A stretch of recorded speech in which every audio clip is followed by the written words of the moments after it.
Hey guys, this is the Maggboy and today I'm playing the Stanley Parable. I have not seen anyone else play this. I know that it's been on YouTube and I've had it in my library for about a week, but I just haven't had the time to get round to it and play it, so I'm doing it now.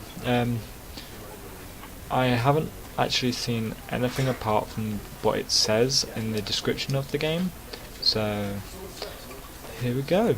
Begin. Ooh, loading. The end is never the end, is never the end, is never the end, is never the end. So apparently the end isn't the end.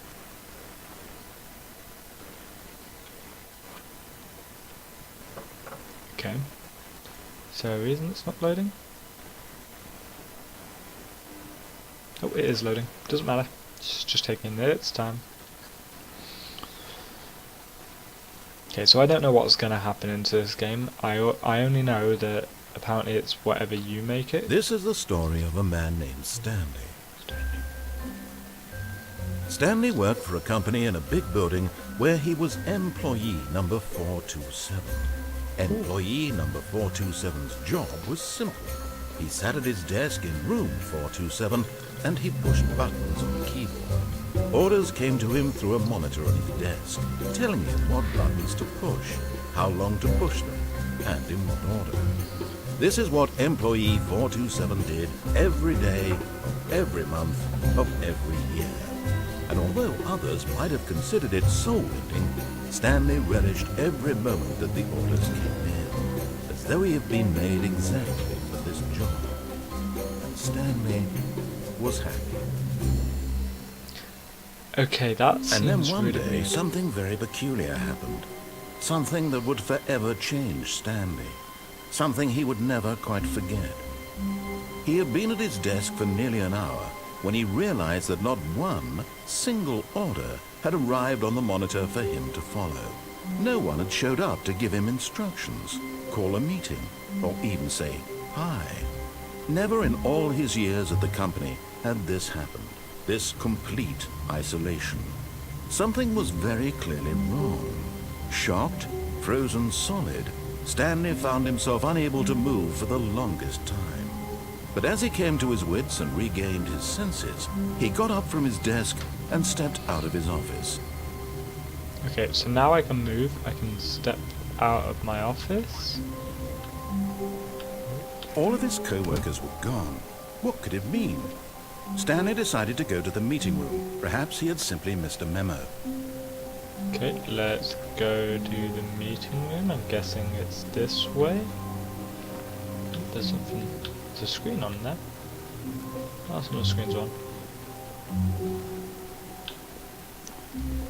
I don't understand. How do I know where the meeting room When is? Stanley came to a set of 2 open doors, he entered the door on his left.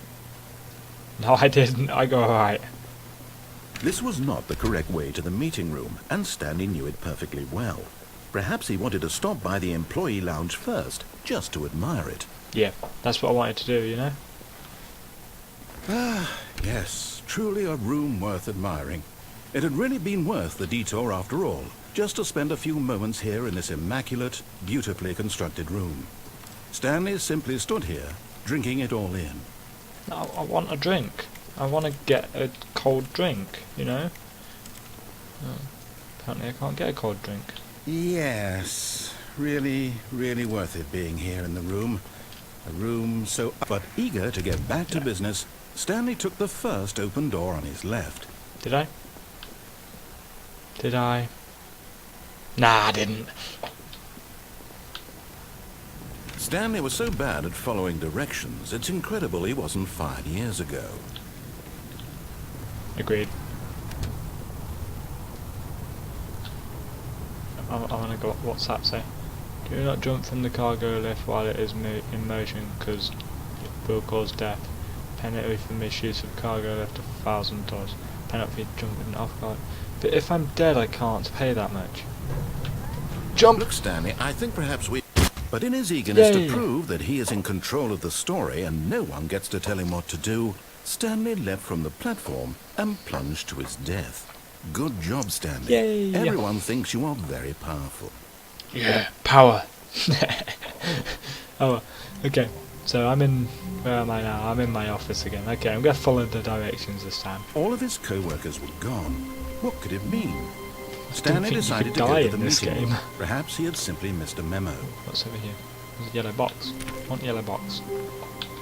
So, oh, what? Oh, okay, you can open doors. I want the yellow box then. I want to open the yellow box, you know? What about going into one of these? No, no. Oh, it's only that door I can open.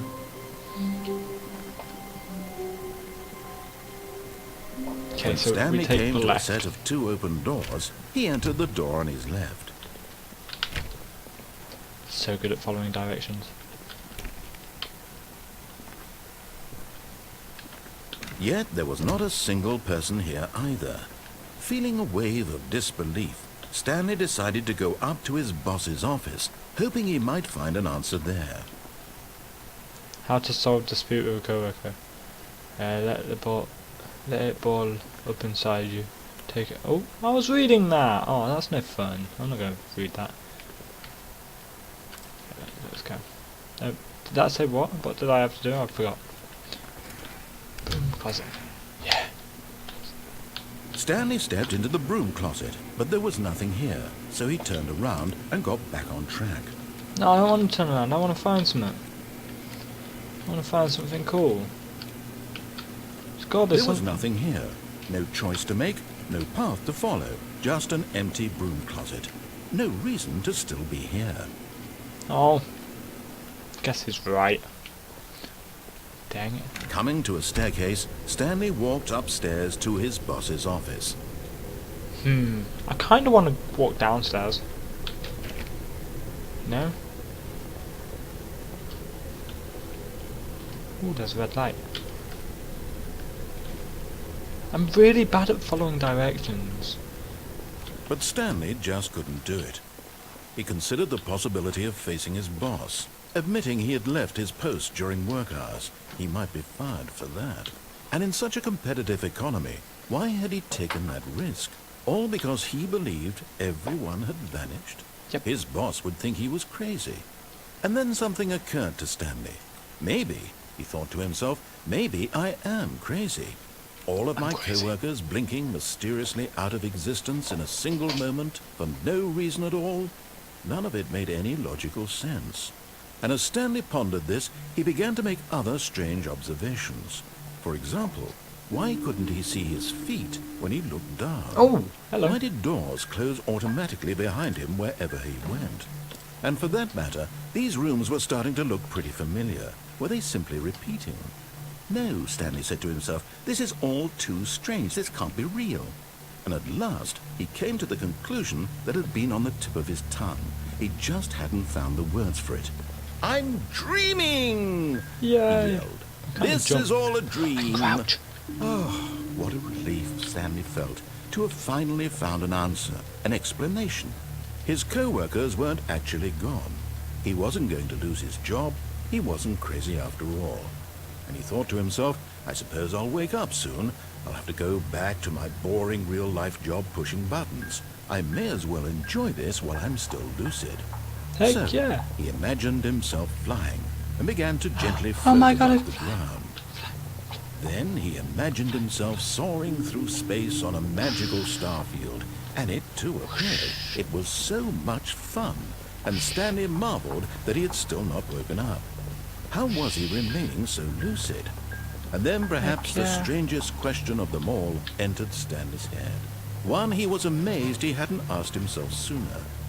Why is there a voice in my head dictating everything that I'm doing and thinking? Now the voice was describing itself being considered by Stanley, who found it particularly strange.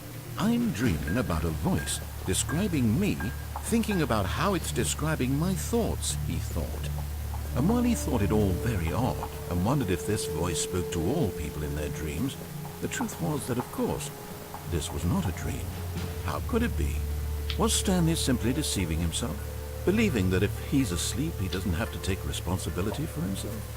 Stanley is as awake right now as he's ever been in his life.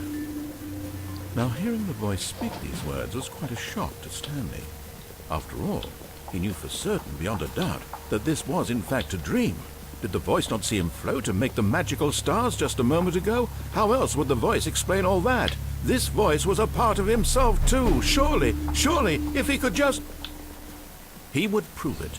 He would prove that he was in control, that this was a dream. So he closed his eyes gently, and he invited himself to wake up. He felt the cool weight of the blanket on his skin, the press of the mattress on his back, the fresh air of the world outside this one. Let me wake up, he thought to himself. I'm through with this dream. I wish it to be over. Let me go back to my job. Let me continue pushing the buttons. Please, it's all I want. I want my apartment, and my wife, and my job. All I want is my life exactly the way it's always been. My life is normal. I am normal. Everything will be fine. I am okay.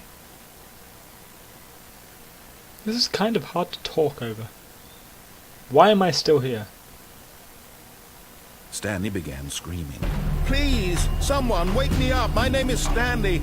I have a boss. I have an office. I am real. Please, just someone tell me I am real. I must be real. I must be. Can anyone hear my voice? Who am I? Who am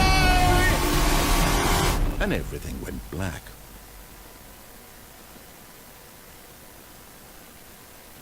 Am I dead? This is the story of a woman named Mariella. Mariella woke up on a day like any other. She arose, got dressed, gathered her belongings, and walked to her place of work. But on this particular day, her walk was interrupted by the body of a man who had stumbled through town talking and screaming to himself, and then collapsed dead on the sidewalk. And although she would soon turn to go call for an ambulance, for just a few brief moments she considered the strange man. He was obviously crazy, this much she knew. Everyone knows what crazy people look like. And in that moment, she thought to herself how lucky she was to be normal. I am sane. I am in control of my mind. I know what is real and what isn't. It was comforting to think this, and in a certain way, seeing this man made her feel better. But then she remembered the meeting she had scheduled for that day. The very important people whose impressions of her would affect her career, and by extension, the rest of her life. She had no time for this, so it was only a moment that she stood there, staring down at the body.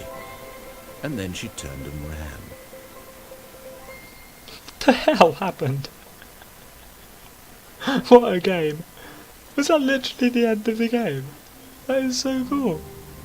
Right, I'm going to call that an episode, guys, because that is awesome, and I'm going to be doing a face cam of my reaction on my next video of this game, because I've got a feeling there's a lot more going on in this game. So yeah, hope you enjoyed the video. If you did, leave a comment, leave a rate, so like, whatever, and subscribe, guys, and see you later. Take it easy.